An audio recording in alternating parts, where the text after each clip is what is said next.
आकाश में अनंत विमान खड़े हो गए हैं। बोले किसके विमान हैं? बोले देवी देवताओं के विमान हैं।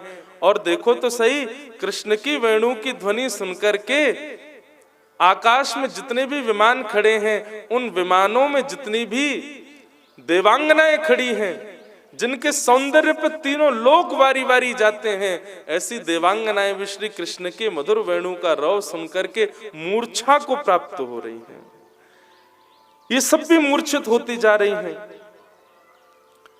जैसे इन युवतियों को श्री कृष्ण दिखते हैं, उनका स्वर सुनाई देता है, उनको मूर्छा जैसी होने लग जाती है। वे यह भी भूल जाती हैं कि वो एक देवनारी है। अरे ठाकुर जी के रूप को देख करके कोई मानव बावला हुआ हो, कोई जीव बावला हुआ हो, जड़ वस्तु चैतन्य हो गई हो। यहां तक कि नहीं, श्री कृष्ण का स्वरूप ऐसा है, श्री कृष्ण का वेणुरव ऐसा है कि देवी देवता भी आकाश में मूर्छा को चले जाते हैं। मूर्छा में जाने का मतलब क्या है? बेहोश हो जाते हैं? नहीं, मूर्छा में जाने का मतलब है जहां देह के अभिमान से परे हो जाए व्यक्ति। पैर धर कहीं रहा है पर जा कहीं रहा है, बोलना कुछ और चाह रहा है, निकल कुछ और रहा है, करने की क्रिया कुछ और है पर हो कुछ और जा रहा है। इसको मूर्छावस्था कहते हैं। बंधुओं, श्री गोविंद देव जी को दर्शन करके अभी भी हम सुध बुध में हैं, तो या को मतलब है अभी दर्शन भय नहीं है। एक अभी वृंदावन में कथा चल रही थी, तो वहां एक प्रसंग, एक भाव मन में आया। भगवान का वर्ण कैसा है? कृष्ण वर्ण। और जगह जगह ये बात प्रस्तुत की गई है कि कृष्ण का मतलब काला नहीं होता है। लेकिन आप गोविंद देव जी को देखो, आप राधा माधव जी को देखो, हमारे गिरधर लाल को देखो, राधा रमन जी को देखो, सब काले क्यों दिखते हैं? इसका मतलब क्या है? ठाकुर जी जब तक कारे दिख रहे हैं तब तक समझो अभी दर्शन हमको भय नहीं है। वो काले नहीं है, वो कृष्ण वर्ण के हैं। और कृष्ण वर्ण काला नहीं होता, सांवला नहीं होता, वो कुछ विचित्र है। वो ऐसा है कि एक बार यदि दिख गया तो उसी के प्रति आकर्षित रहोगे। जब तक श्री कृष्ण श्याम वर्ण के, काले वर्ण के ही दिख रहे हैं, तब तक समझो हमको दर्शन नहीं हुए। जिस दिन ठाकुर जी के वर्ण में परिवर्तन दिखने लग जाए, जिस दिन गोविंद काले से कुछ और दिखने लग जाए, इस एक ऐसा आकर्षण उनके भीतर से आच्छादित हो कि नेत्र फिर किसी और को ना देख पाए, वो श्याम वर्ण नहीं होगा, वो काला वर्ण नहीं होगा, वो कृष्ण वर्ण होगा। वही असली रंग है ठाकुर जी का। बंधुओं, हम नाम जप, सेवा, साधना और भक्ति प्रणाली, भक्ति पथ का पालन केवल इसलिए कर रहे हैं कि श्री कृष्ण दिखें। नित्य गोविंद देव जी जाओ, नित्य दर्शन करो। आज भी काले दिखे हैं तो थोड़ा कोस लेना खुद को कि शायद हमारे भजन में कहीं कमी है। बंधु, एक बार की अपनी घटना बताऊं। श्रीनाथ जी हमारे नाथ द्वार में, उनका सबसे सुंदर दर्शन लगता है मुझे ग्रीष्म ऋतु में। वैसे सवरे ठाकुर ही गर्मी में बहुत बढ़िया लगे। क्यों? इनके वस्त्र कम है, जाएं नेक नेक कम वस्त्र। हमारे राधा रमन जी तो पूछो ही मत, नेक्सी जी कॉपीन पहने बस, और कुछ पहने ही ना है। एक एक अंग को दर्शन हो गए, एक एक रो दिखाई देता ठाकुर जी का।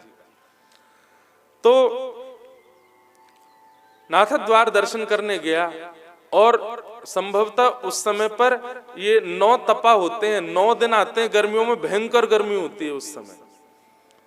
उस समय पर ठाकुर जी को गीले वस्त्र पहनाए जाते हैं। कई मंदिरों में तो ठाकुर जी के ऊपर ही फुब्बारों चला दिए, पूरे दिन भीगते ही रहे ठाकुर जी। तो उन दिनों में नाथ द्वार गया, और विश्वास मानिए, कोई अपनी प्रशंसा या मेरे भाग्य, हाँ भाग्य की तो बात है, पर अपनी प्रशंसा के लिए नहीं कह रहा हूं।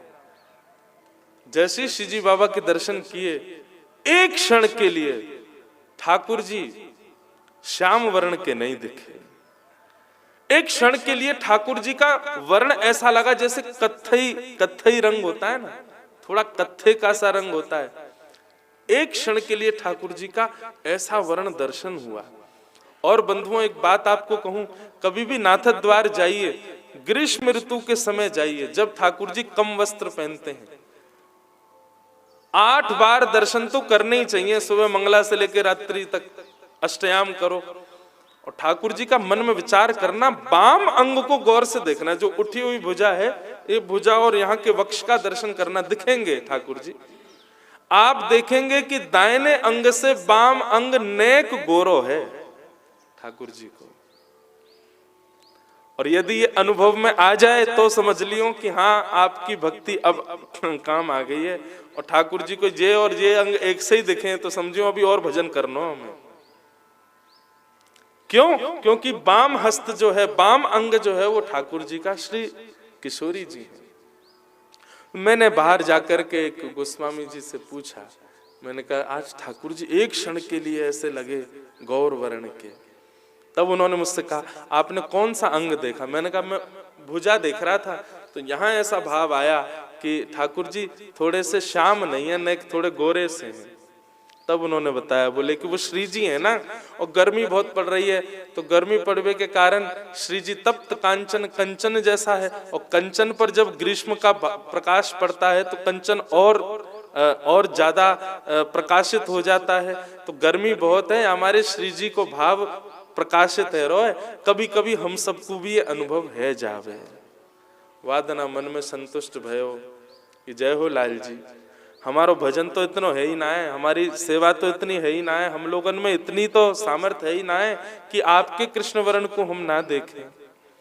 परंतु फिर भी आपने एक क्षण के लिए अनुभव कराया हो, मन में सुख मिलो। तो भैया मैं इस बात को कह रहा हूं, मंच पे बैठ के, व्यासपीठ पे बैठ के कह रहा हूं, आप लोग निश्चित मान लीजिएगा, जिस दिन गोविंद के रंग में आपको परिवर्तन दिखे, ये काले से नेक विलग दिखाई दे, तब समझियो कि आज हमारो भजन काम आयो है। ये है कृष्ण वर्ण, ये है कृष्ण रंग।